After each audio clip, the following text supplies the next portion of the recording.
Good morning and welcome here to Prog Monster. My name is Murph. I am the host of this show.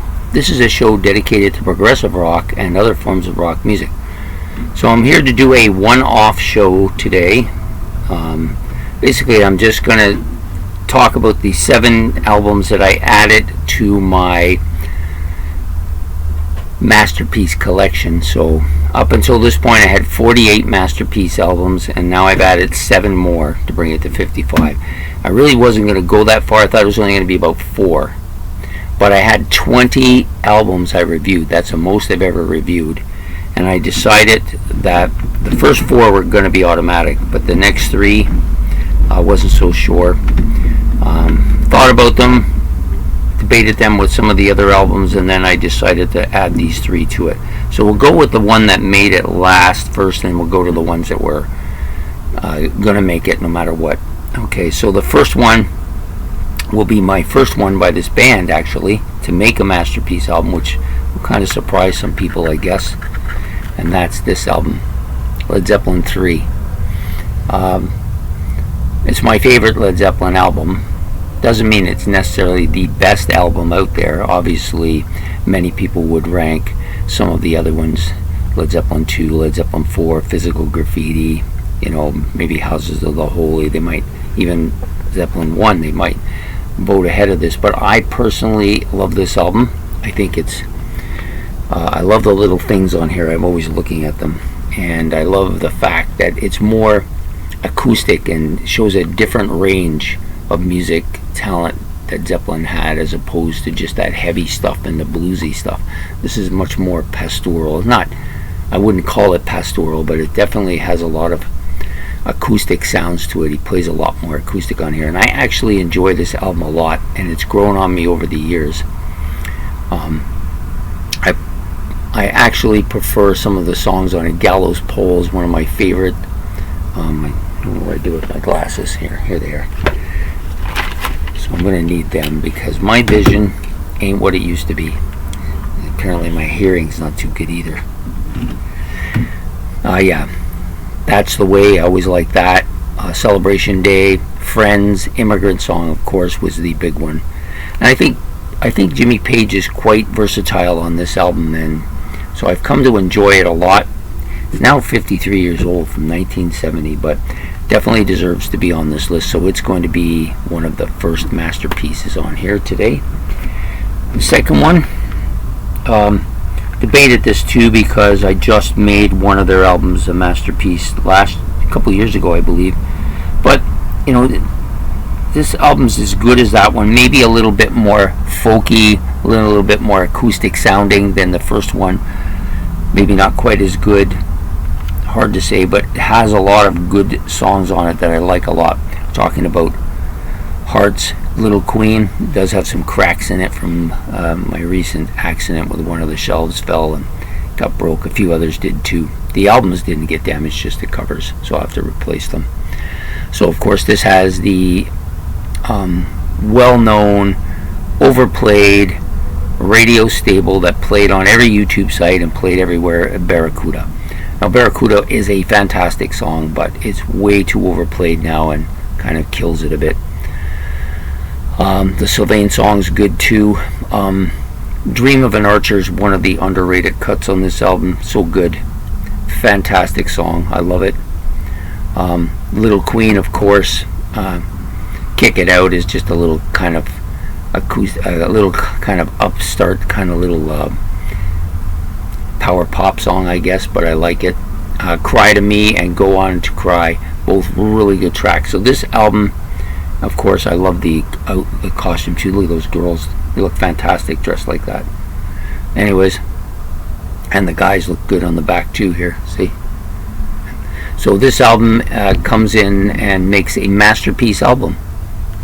I think it deserves it. It's been a number 1 album with me in the group of 1 for probably 3 decades now, but I got it recently, and so I've been playing it a lot. It's on my playlist, so I felt like it had to be on this list. So there you have it.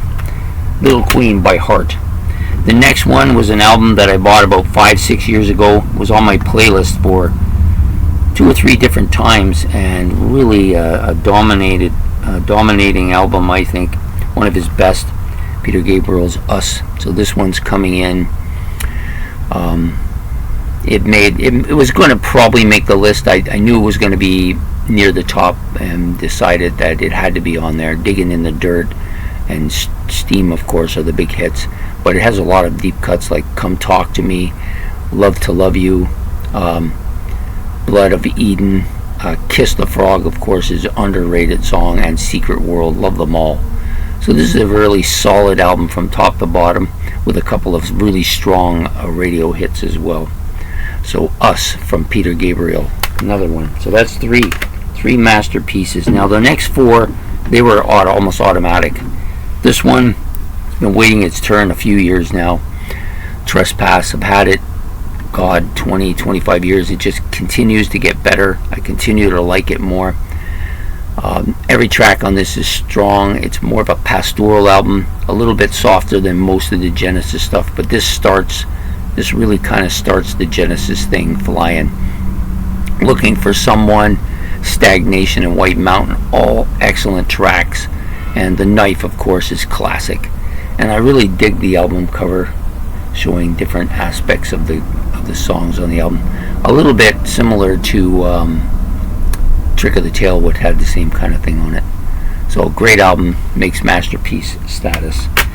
The next one, I debated for a few years, but it's gotten stronger with me as I re-got it. Just too many strong tracks on this album. Black Sabbath, Mob Rules. This gives Black Sabbath 7 masterpiece albums.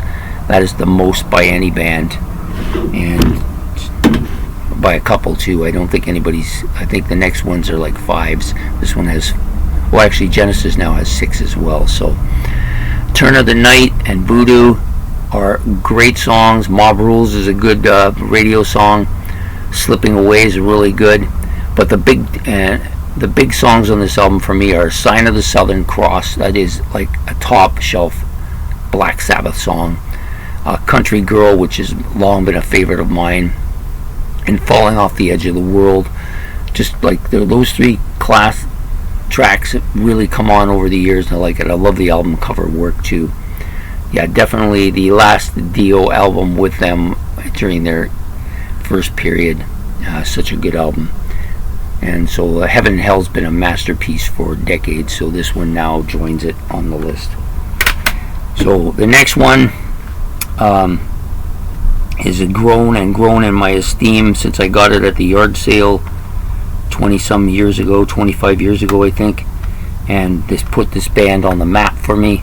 It's not my favorite of their albums, but it's definitely growing on me every day, and it's Pink Floyd's Dark Side of the Moon. How can you not love this album? There isn't a bad note on this album.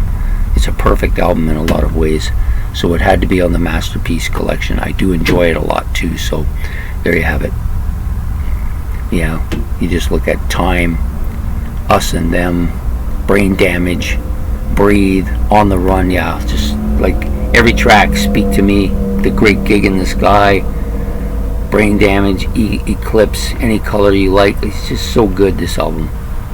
So that's a masterpiece. And then the other one, which was the first one that I decided, I got an ant in here, I don't know where he went, but he's a bothering me.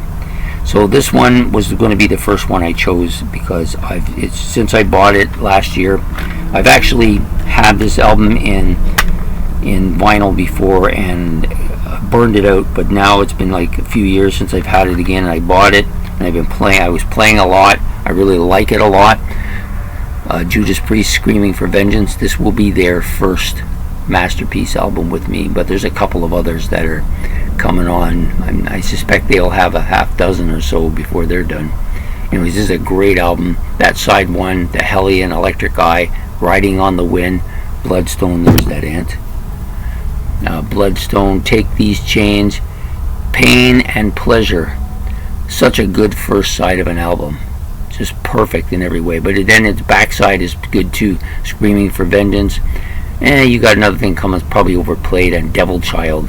The only song on this album I kind of am not a big fan of is Fever, but the rest of them I love it. So this is a masterpiece to me. Definitely deserves to be on this list. So there's your 7, Masterpiece. That's the most I've ever named in a year. The most before was a couple years ago when I did 4. Usually it's a couple. And up until about 2010, I've been removing some from the list. So I haven't removed anything from the list in about 13 or 14 years.